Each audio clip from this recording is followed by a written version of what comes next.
आप again, you are very aware of where we are. The current account deficit forecasted for the year, क्योंकि अब हम जून के में आ चुके हैं. I think our latest forecast is roughly about $200 million. That's the kind of delta which has come through.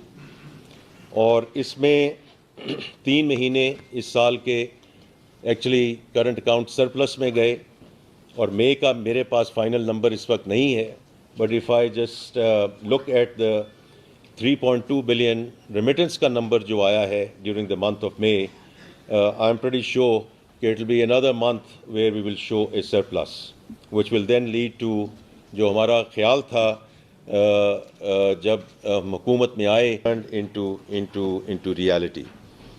The currency stability जो है वो आपने देखी है पिछले कुछ महीनों में, और उसके 2-3 मेन वजूहात हैं. पहली तो ये है कि जो केयर टेकर एडमिनिस्ट्रेशन में जो स्टेप्स लिए गए अराउंड द एडमिनिस्ट्रेटिव मेजर्स, हुंडी हवाला को रोका गया, स्मगलिंग को रोका गया, अफगान ट्रांजिट ट्रेड को चेक किया गया. These were the administrative steps which were taken. और उसके बाद जो स्टेट बैंक ने उस पर इकदाम लिए, to me it is the structural part जो स्टेट बैंक ने अदा किया कि जो एक्सचेंज कंपनीज थी उनको फर्दर उनके जो कैपिटल